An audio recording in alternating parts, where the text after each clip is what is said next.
Hi everyone, welcome to the Art of Gracious Living. Today we're going to be taking a look at the G9 Harrington jacket.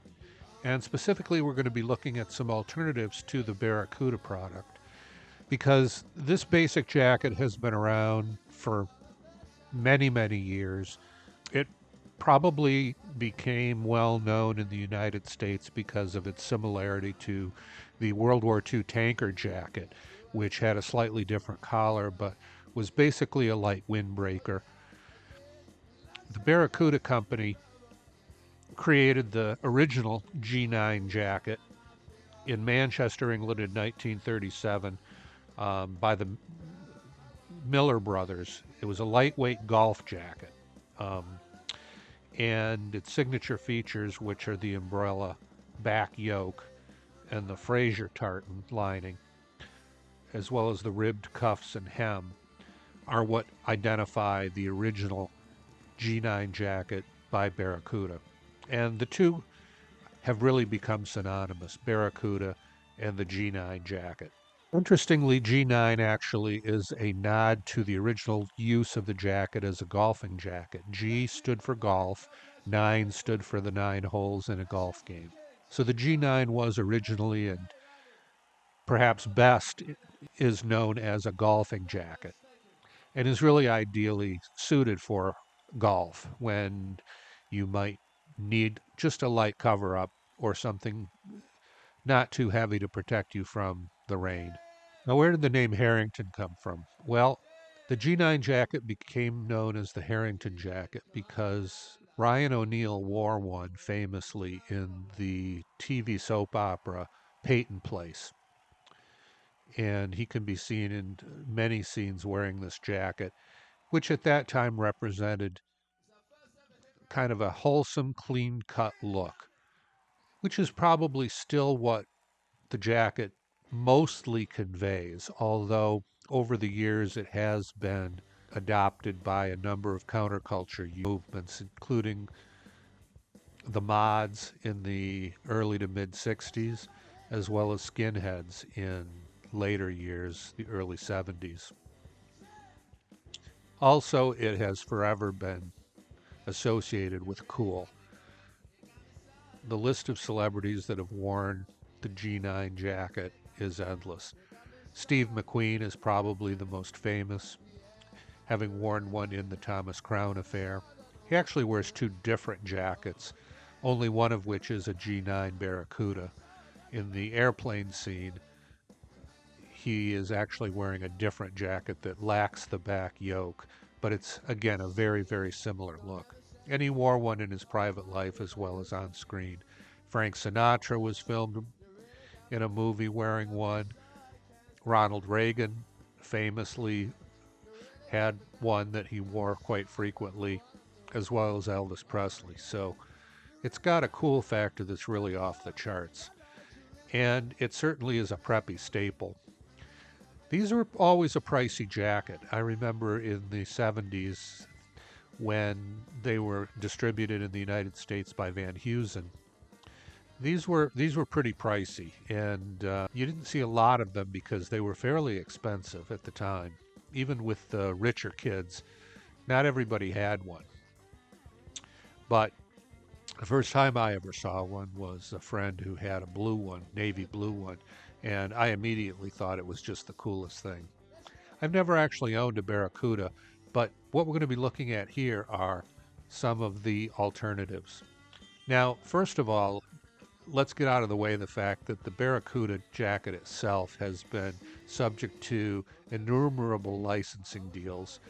It is mostly known in the United States as having been sold under the brand name Van Heusen, and those are good jackets. They're going to be what you find in the United States from the product that was sold in the 60s and 70s. But the best mark of quality is to look for made in England.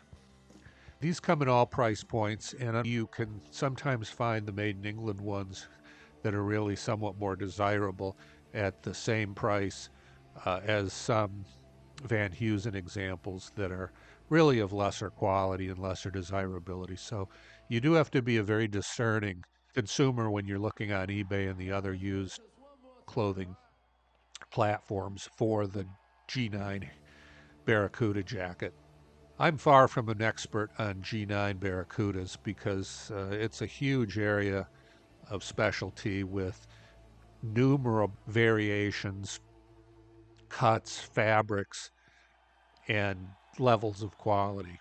Recently, the company was sold to an Italian fashion brand that has been doing a good job of preserving the quality. They're, once again, a pretty high quality jacket, a pretty high end jacket. They sell for between $250 and $300 each, so certainly not cheap, but highly recommended, and you can't go wrong with an original G9 Baracuta jacket.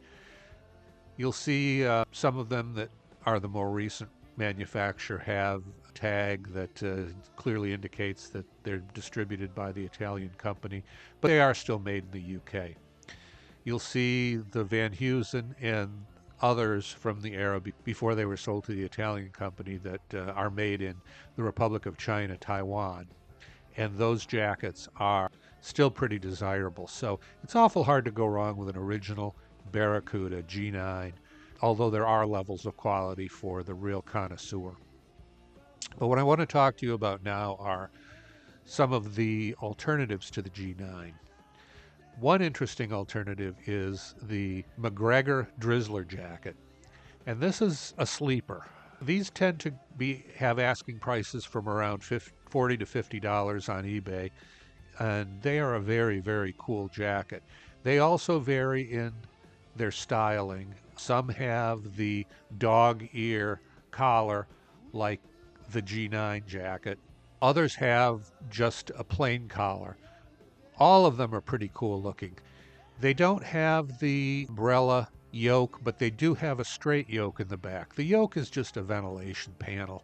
And I think that it's well worth going out and looking for these Drizzler jackets. They are beginning to get discovered a bit. The prices are rising, but you can still get them for 20% of the cost of a new G9 Baracuta jacket and easily a third to a half the price of Van Heusen. The Van Heusen's Baracutas go for around $100 and up, and I've seen these Drizzlers for between $30 and $50. So remember to lowball them. It's not a famous jacket, but it has a very cool look. And if you don't want to be part of the G9 Baracuta herd and you want to be a bit distinctive but still with that cool casual look, I recommend you check out these Drizzler jackets by McGregor. And these are all mostly going to be vintage from the 60s and 70s. So they are the same era as the Baracuta G9. Also, many other companies have manufactured their own version of the Harrington jacket, including O'Connell's, which makes a gorgeous one. And the one I'm wearing too is an interesting variation, beautifully made in the United States. If you know the fabric, you can perhaps guess who made this one. Very nice cotton plaid lining, all the features that you want in a G9.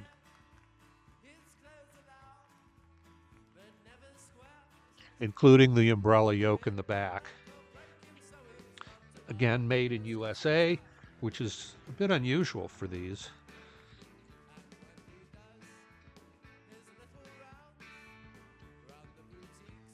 Made by Bill's Khakis. Just an example of a very high-end version of the Harrington jacket that you might not expect to find out there, but are well worth looking for. So if you look under Harrington G9, you may be surprised at what all you find. I've got another slightly different one here to show you. This is absolutely styled as a G9. It's got the dog ear collar, knit cuffs, knit bottom, plaid lining, but it's 100% wool. Beautiful, beautiful wool, and made by one of my favorite preppy high-end brands, Ben Silver of Charleston. This Ben Silver wool G9 is a great jacket for cooler weather. The Baracuta G9s are not very warm. They really are just a windbreaker. Slightly, they do have a lining, but it's not very warm. This is a warm jacket. Um, Made in Italy. So thanks for watching, everyone. I hope you've enjoyed my look at the G9 Barracuda jacket and the very interesting alternatives out there. Good luck in your hunting, and if you like this content, please subscribe and like. Appreciate it, and I'll see you next week. Take care. Bye.